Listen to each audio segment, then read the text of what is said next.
Hello there and welcome to Katawa Shoujo, Lynx here. That was an interesting title for this chapter, right? Beginning of the end, so I guess we are slowly approaching to the end of this. Let's see. Right then, are you taking the bus, Lily? Lily motions to a large suitcase standing beside her. I'll have to take this with me, so I've booked a taxi. It will meet us at the school gates in about 5 minutes. Ah, I see. Lee reaches down and feels out the handle of her suitcase. Its weight causes her some difficulty, so I quickly offer to take it myself. That is awfully kind of you, Hisao. She has no qualms about accepting and I end up picking it up. It's not what I'd call light, but it's not exactly heavy either. I don't think I'll have too much trouble carrying it. Well, thank you then. We should hurry for. If the taxi leaves, then it will take quite a while to book a new one. Are you ready, Hanako? Yeah, let's go. We rush to the gate as fast as we can, only to find that the taxi has yet to arrive. Well, nothing like a bit of exercise in the morning. The nurse told me that I should be doing that. I think he probably had other things in mind, Hisao. And probably with more regularity, do you intend to be helping people with their luggage every day?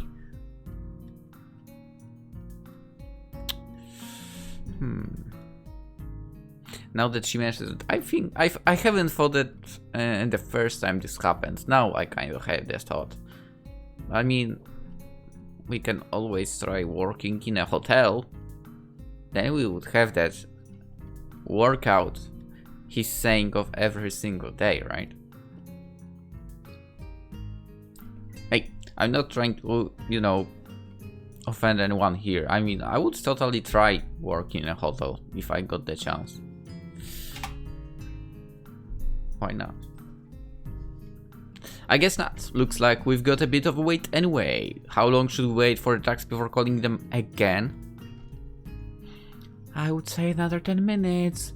But they never let me down before. There's probably just a little traffic. Okay then. So, how long is the flight to Scotland? About 16 hours, if I remember correctly. It's a bit hard to tell with the changing time zones. Yeah, time zones suck. So long! It's now that I realize that Hanako's been unusually quiet, even for her. She doesn't handle stress well, so she's looking really uptight. Yeah, I can't imagine being on a plane for that long. I've only ever flown a short family holiday up north, so it really is quite hard to fathom.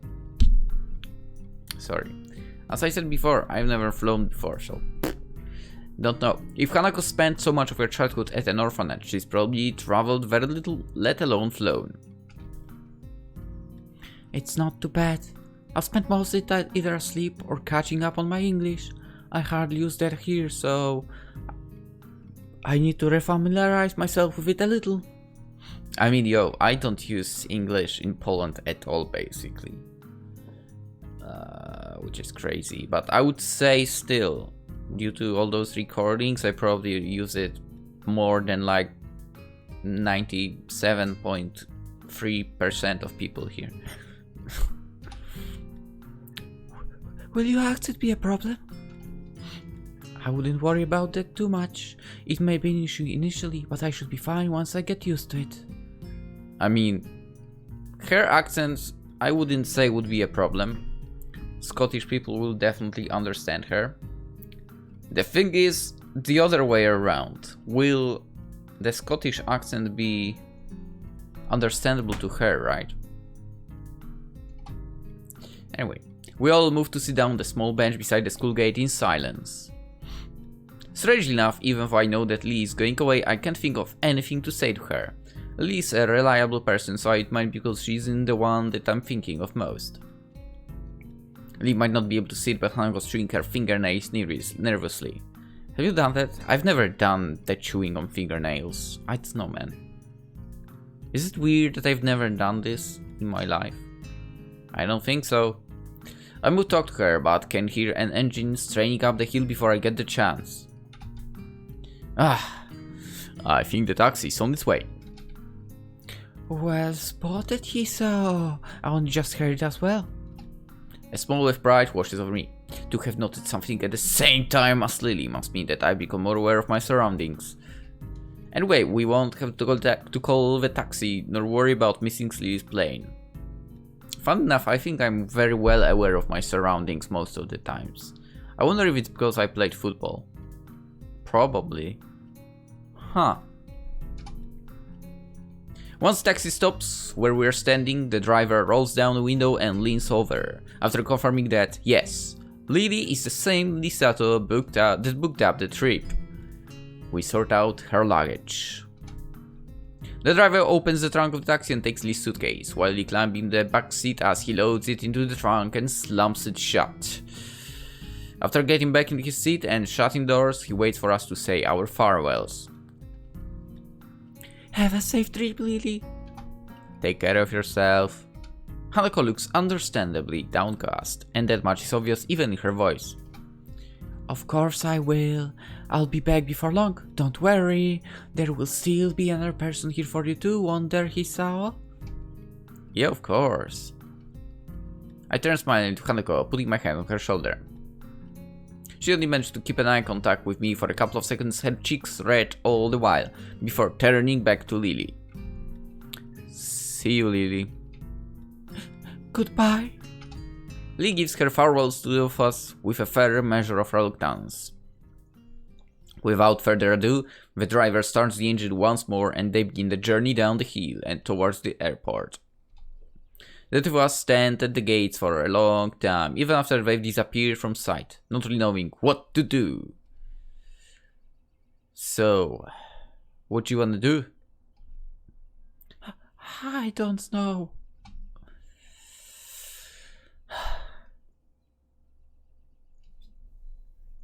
I don't want to do that. You know why? I don't even. I don't want to. Hanako bad end. She doesn't deserve a bad end. But we have to.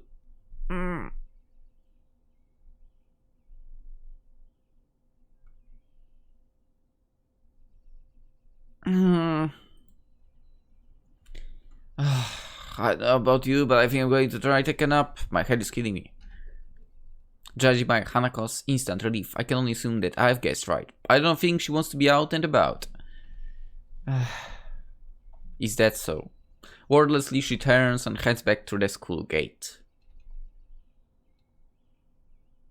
Also, I've read out that apparently the beta version, I think the beta, maybe alpha, whatever, basically not the full release, had more than one ending.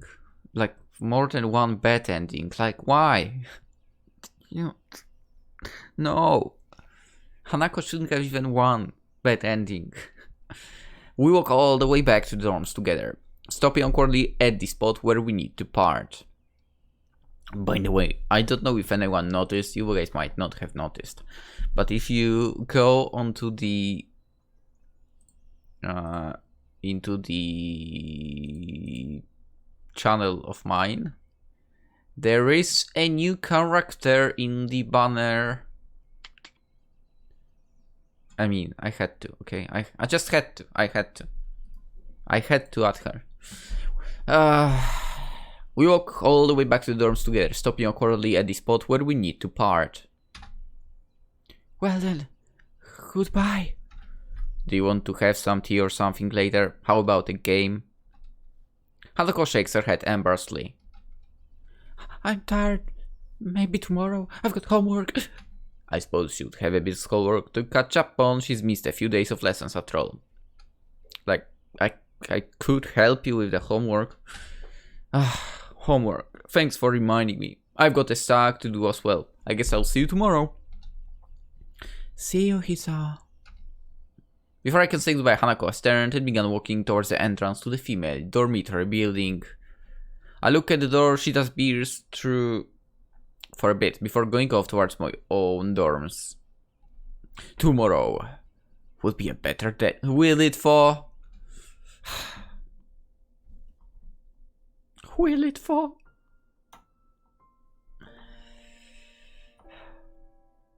Chapter 4. The Scars. Actually, Act 4. Or Chapter Act. Same thing, technically. Scars. I think it's titled the same as the previous evening. I woke up, took my pills, had a nice shower, quickly slipped on my uniform, ate a tasty breakfast, grabbed my bag, headed off, all as per my usual daily routine. It was only after arriving to class that the normality of the day was thrown off. After taking my seat, I watched my classmates trickling the room over to the next hour, until every empty seat was eventually taken, other than Hanako's. I can never get used to the idea that she just doesn't show up to class every now and again. It feels all the more worrying now as well, given that Lily's left. As Muto continues to draw on, I find my gaze flicking ever so often to her seat, and if she might appear there any moment now. Nobody else seems to care at all about her absence, but they have little reason to. Hanako being absent from class, after all, is perfectly normal. Or at least it was. Her attendance hasn't been all that bad from what I've seen my time here, but it was apparently much more spotty beforehand. This is also an ominous time for her to be gone. It's the day before her birthday, and my suspicions are starting to rise after the breakdown she had in class when it was mentioned. An increasing amount of my thoughts is taken up by how I can help her, but in the end I feel like I can do anything. And the bell heralding the beginning of the lunchtime rings out, shaking me out of my thoughts. A collective sigh of relief can be heard from the class, for Muto looks quite put off. He dislikes being interrupted, in the middle of his exciting lectures after all. Just when I'm wondering what I should do on the lunch break, given that Hanako and Lee aren't here, the solution presents itself. No! That's not the solution! That's not the no. No. No! Afternoon, Hit-chan!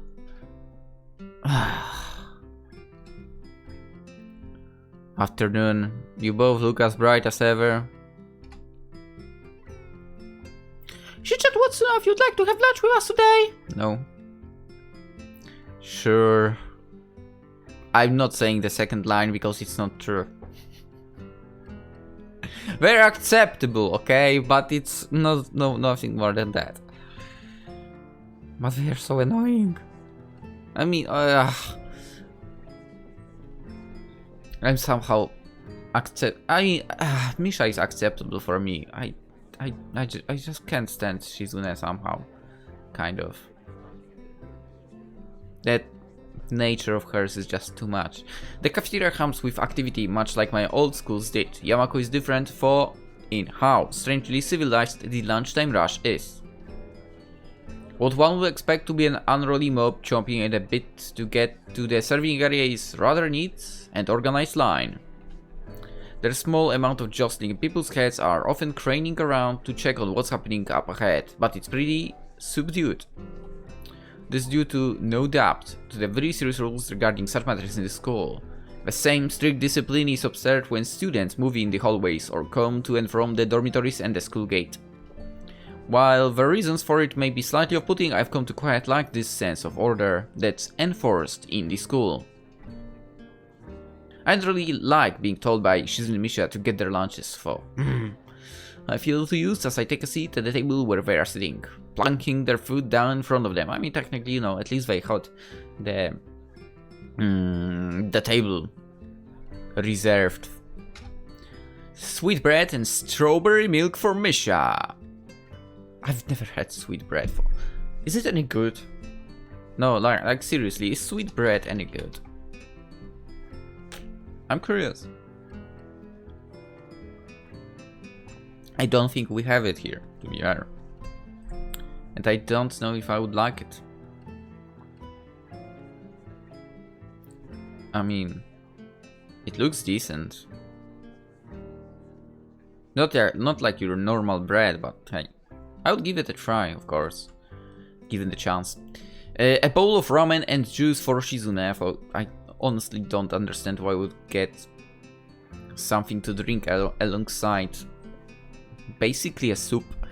I have a sigh of relief as I put it all down. After a significant difficulty, I had carrying it all in addition to my own lunch. Thank you! Misha claps her hands together before popping open the wrapper and digging into her bread ravenously. Shizune simply gives an appreciative nod before giving her steaming ramen a stir and blowing on it a little to cool it down. Understandable. I open my own lunch, another packet of sweet bread, and take a bite before washing it down with some juice. The bread is very sweet, so much so that I end up forcing myself to stomach it just to get the experience over with. Midway through, I decide to take a break from the difficult task and ask what's on my mind. So, I'm guessing you two had a reason to drag me down here. You two seem to always have an ulterior motive after all. What are you saying, Griffon? We'll have any whatever. Her mouth is full of sweet bread as she speaks. It's a pretty unpleasant sight. Yeah. She looks a little grossed out before going back to eating her ramen.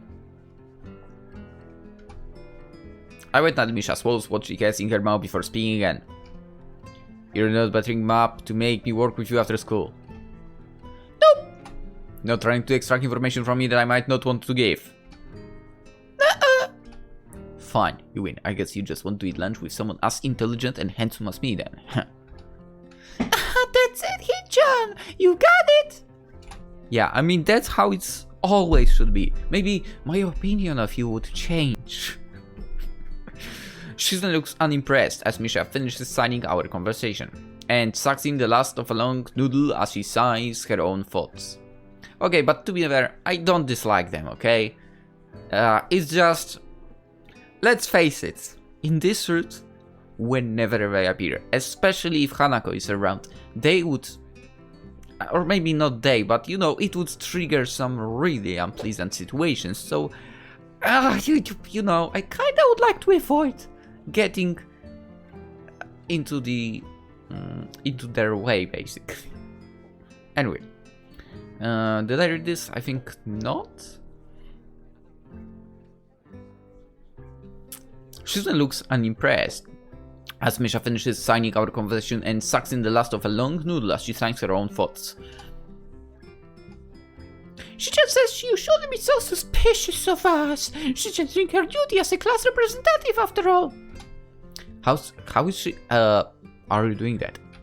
As much as I have to admit it, it looks as if I still have trouble communicating with Shizune.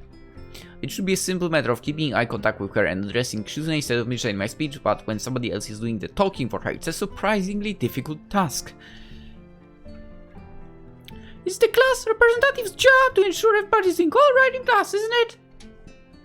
Not really. Wait, how is making me get you food ensuring that I'll go well in the class? Shizune huffs and adjusts her glasses disapprovingly. So this is the thanks we got for giving you companionship during lunchtime. That's a total dodge of the question. Wait, hang on. How did you know that I... Lisa's away, Hanako's absent, and since those two are the only people you hang around with. You also made it kind of obvious to see. Ouch. I may well have done so, but she didn't need to rub it in. Maybe this is payback for before. Right, well, thanks. I appreciate it, and that isn't sarcasm. The two nod, and we get back to finishing our meals. It feels a little embarrassing to be accompanied just because they notice I was lonely, but it isn't as if they are strangers either. It is long before I finish the last of my bread and start on the last of my juice. And as I do so, I found my mind wandering back to what I'd been doing thinking about before. The two interrupted my train of thought. It feels like I'm the only one in the class that so much as acknowledges Hanako not being there.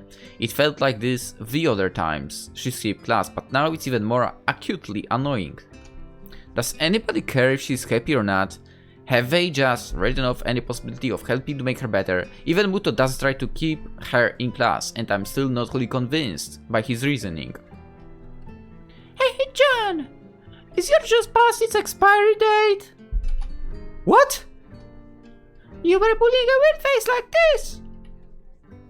As if were needed, Misha makes my own expression. Her exaggeration makes me grimace, for she doesn't at least take some amusement from it. I was just thinking about Hanako. Oh! Misha interest is piqued, and so is Shizune's once my words are interpreted for her. I'm just worried about her being absent so often, especially now for what with her birthday coming around. The memories of the instant class are still fresh in their minds. Their faces alone are telling that much. Do you know anything about Hanako? Anything that might help? Misha shrugs and looks to June, who moves on this for a while. The only people she's ever talked to for more than a sentence or two are you and Lily. Shizune may not be able to convey Lily's name in a derisive tone of speech, but I feel as if it comes through in her sign language. The effect is lost, however, after Misha's interpretation. There are a couple of things we know about Hanako's student council members, thanks to the records that passed through our hands, but we can't say anything about what's in them. Understandable. It sounds a lot like the nurse's patient confidentiality. Every time I find someone that knows something about Hanako's past, it turns up being a dead end. The only way I'll ever find out is by asking her. I don't know if she will let me know such things, but if it's for her sake, I have to at least try. Girls, I've decided to join the student council. To browse through those documents. No, they are not doing that. Don't worry about it, Kichan. It happens every year after all. That doesn't remove my sense of worry at all. I'm still a little at fault for what happened in class, but this feels like it goes further, even without their confirmation of the fact. Misha notes my troubled expression, her own usually happy and treasuring face dropping. Everyone has problems they have to deal with, right, Hit-chan? Yeah, I just wish I could help Hanako more with hers. With that, the conversation trails off on a depressing note. Eventually, Misha manages to pick the mood back up through her usual bright and bubbly antics, but my mind remains focused on Hanako. I'll go check on her later. Which means right now. I make sure my door is locked after dropping off my school bag. The dorms are quiet. Muto kept me occupied longer than expected discussing my studies after classes ended up and pressing on me some worksheets to give to Hanako almost as an afterthought. Absorbed in thought, I'm late in registering the shadow that appears in front of me. Looking up reveals the owner of said shadow. Hey man! No. Hey man! No! Hey man! Whatever. Hey man! Haven't seen you in a while. Oh, hi. What's with that response? I think this was the voice for Shizune's brother. Anyway, my absent-minded greeting visibly annoys him. I'd probably have had the same reaction. Sorry, just thinking about a lot of stuff. Thinking, it's a pretty poor excuse to not be aiding the war effort. And how goes the war? I'm preparing. Right now I need money to help with those preparations. If you want me to loan you money, just say it. No man, I'm good. You're good? You don't want my money? Hey man, don't look so surprised. It's insulting. Yeah, it's definitely Shizune's voice, not his. God damn it. I'm pretty big in the competitive bowling scene, but yesterday I found some guys who didn't know that. I'm fairly sure that betting would be against the school rules. Cool. Not gonna say it. I'm gonna say it to be fair, that's how I earned half of the cash for the car. For the first car I had. Literally gambling. Not a good thing, but yeah. The other half from savings. Through years and years of savings. Because I don't spend money on unnecessary things, kind of. Weird, but yeah. I've always been like that. School rules don't matter. This is a war situation. People these days, they have no appreciation for what war means. So, what do you need this money for? Dare I ask? Non-perishable canned food, building materials, mostly corrugated iron, wood panels, first aid kit, camping heater, portable radio, sleeping bag, flashlight, mechanical clock. At first it strikes me as a rather random assortment of objects and materials, but after a few seconds it clicks. Isn't that list of materials for a fallout shelter? Ah, so you've read a Protect and Survive booklet. It's good to see someone so knowledgeable about how to protect themselves. You don't seriously think? It's a non-zero possibility. No, I'm pretty sure there's zero possibility of that ever happening. Are you sure? He slowly and dramatically raises an eyebrow. Well, as dramatically as one can raise an eyebrow. The chance is, I don't know, 0.1 to the trillionth place. It's infinitesimal. Besides, where can you build a fallout shelter anyway? Certainly not on campus. It's my summer holiday project when I'm at home. My dad said I can do it. Really? Yeah, he thought it would improve my crafting skills and manual dexterity, or something. Knowing Kenji, his dad probably just thought it might keep him out of his hair for a while. Still, it does make me wonder what his parents are like. Maybe they're totally normal and Kenji's just an aberration. On the other hand, maybe this kind of paranoia and fearful survivalism runs in the family. Hey, want to help me build it? You look like the type to be handy with tools. If I had your help, we could make a really balanced bunker instead of just a fallout shelter. I doubt that. Playing soccer before my accident gave me a good footwork, but I've never really tried my hand at anything approaching real handiwork. I mean, I've put up my furniture. I'm busy over the holidays anyway, I'm afraid. Oh, shame. If the families ever get a hold of the launch codes, I fear that so few will be prepared. And your fallout shelter will protect you from a nuclear bomb explosion in the case that this happen. A fallout shelter isn't meant to protect against the blast. That's what a blast shelter is for. I thought you knew better. My mistake. My home's pretty far away from any major military site, so the fallout following a nuclear exchange is a bigger concern than the blast itself. What this will do is keep the blast and other particulates away from me. My food supply and my sleeping area is going to last me at least 14 days for. That's a pretty long time. It is. I need 1 liter of water a day for drinking, 2 optimally so that I can wash as well. Till 3 is easy enough. Just garbage bags and being placed outside the shelter area. Food, beans, canned supplies, of course. Of course. And the radio is for outside communication. Right. So I can pick up government alerts on what's going outside. I borrowed of you to assume the government would stay. I need a mechanical clock rather than an electric one in case the electromagnetic pulse from the nuclear airburst fries it too. There is all the other stuff I need as well, like extra clothing, matches, candles. I think I still have time to gather it all for. Maybe. As much as I hate to say it, I'm a little impressed. He's really researched this and thought it through. But again, I don't know if I want to live in a post-apocalyptic world with only people like Kenji having survived. Yes? It will be funny at least. It sounds like you really know what you're doing. Damn right I do. It must be hard, living in constant fear like this.